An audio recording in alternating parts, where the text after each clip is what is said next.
friends, welcome back to my channel. Today we are doing a true crime video and we are doing the Gypsy Rose case.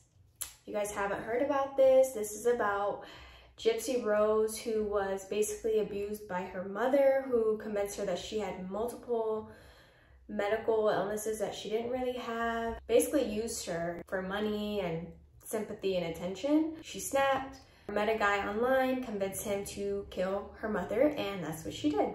If you guys haven't already, please don't forget to like, comment, subscribe. I'd really appreciate that. So what I'm gonna go ahead and do is I'm gonna give you guys a background on her parents and Gypsy and how we got to where we are today. Gypsy was born on July 27th of 1991. As of today of me filming this, she is 30 years old. Her parents were Claudine and Rob Blanchard. Rob met Claudine when he was only 17 and she was 24. She was a kook, which nothing wrong with being a kook. I mean, he was kind of a minor, but you know, whatever. I guess back then that maybe wasn't such a big deal. I don't really know. But anyway, she was a kook. Very early on into the relationship, within 6 months, Dee Dee ended up pregnant with Gypsy.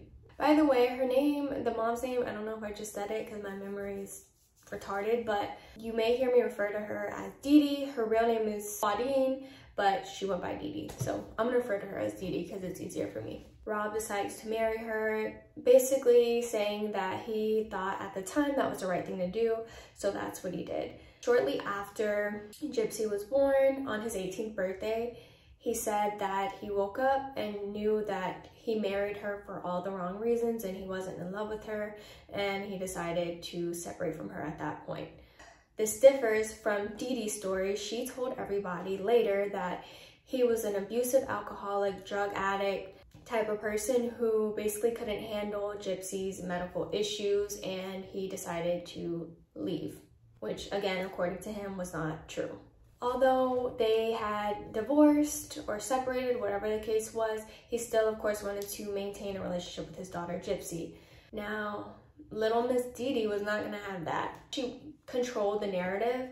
If he would call, she would stand over there and make sure and just listen into everything that Gypsy said back to him. She basically controlled every aspect of Gypsy's life. Also, it was said that whenever he would try to make in-person plans with them, it would never pan out because there was always some kind of excuse from Dee Dee. He was still paying child support, and he was paying $1,200 a month, and even continued to pay that after Gypsy turned 18 because he was under the impression that she needed full-time care. We know now that Dee Dee was pocketing the money the whole time, probably didn't even go to Gypsy, but who knows, So oftentimes too, when Dee Dee would take Gypsy to the doctor or they would ask for the records, her name would be misspelled on the paperwork, and she would tell authorities that the reason for this was that she was trying to evade her abusive husband, and they really didn't have any reason to question this because, like, why would you lie about something like that? And they actually, that's what she told people, and she got away with it. There was also a time where Rob called for Gypsy's birthday. Dee Dee lied to him and told him to not mention her age because she was basically telling Gypsy that she was younger than what she really was. Like, there was a point in time, I think she was like 19, and she was telling her that she was only 14 years old. And again, Gypsy being under her mom's wing, she had no real reason to question it at the time. All right, now we are gonna go ahead and start talking more on Dee Dee, this wonderful, wonderful human being. So when Gypsy was just 3 months old is when the abuse really started. At 3 months old, she started diagnosing Gypsy with medical issues. The first one was that she had sleep apnea, and then from there, it just got more and more extreme. She told people that Gypsy had epilepsy, cancer. Earlier in Dee Dee's life, she was a nurse's aide, so she knew what the symptoms of certain diseases or illnesses look like. So when they would go to the doctor and she would explain Gypsy's symptoms, they would fall right into the category of whatever illness she wanted Gypsy to have.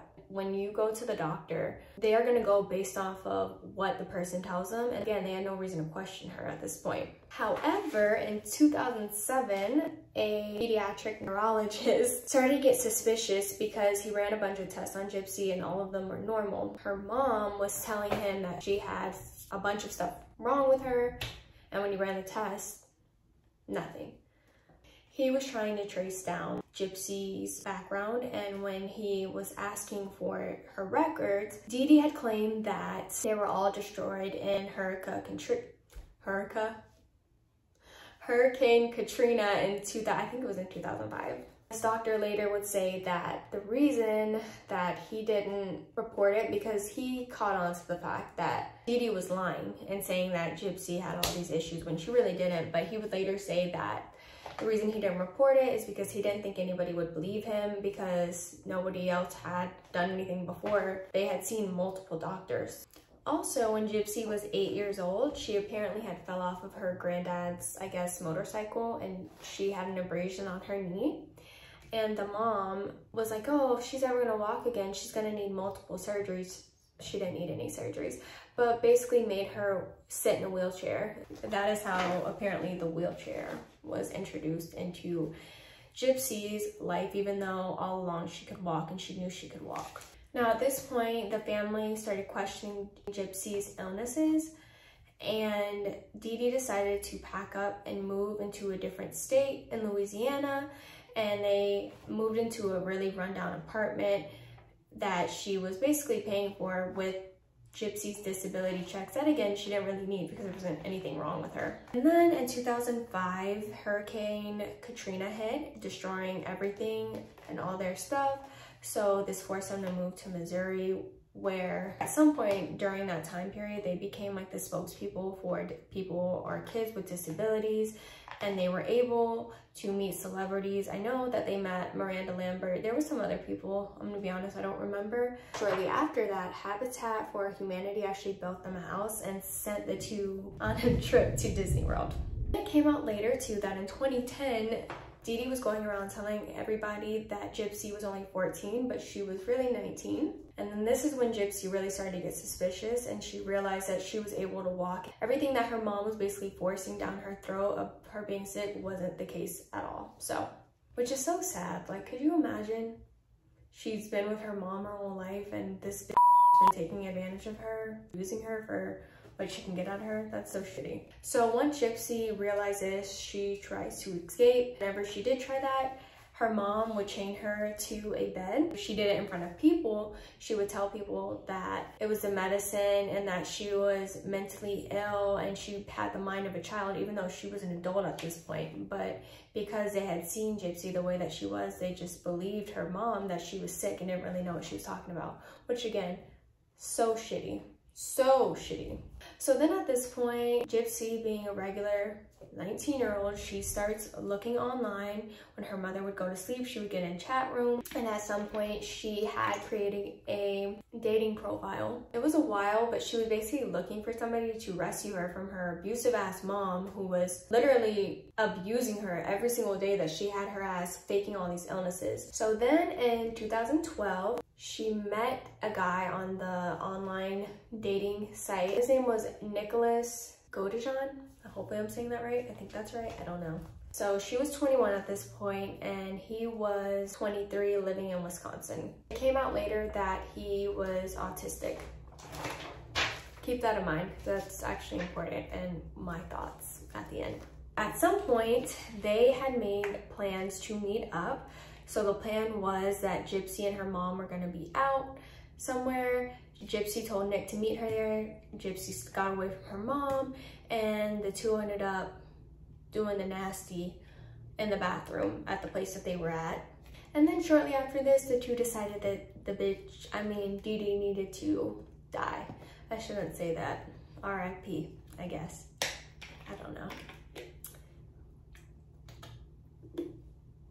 So, to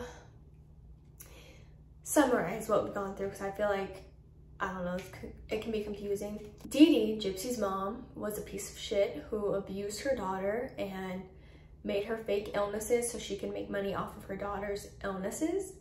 Gypsy got tired of her shit, met a guy, and wanted somebody to kill her mom so she could get away. So after that meeting, the two of them started planning Dee Dee's murder. So leading up to the murder, later came out in court that they found multiple text messages of them planning out the murder, but it was said that Gypsy ended up stealing a knife from Walmart, which was the murder weapon. She also told Nick that she would give him gloves when he got to the house, so she let him in the door the night of the murder, which was in June of 2015. At this point, Gypsy was instructed by Nick to get in the bathroom and lock herself in the bathroom, where he proceeded to Dee Dee's room where he stabbed her 17 times. And Gypsy said while she testified that she heard her mom screaming for her as she was being killed. It should be said too, and I don't think I mentioned this earlier, but he struggled from the mental illness, and he told Gypsy that he had another side of him, like an evil side of him, that was named Victor,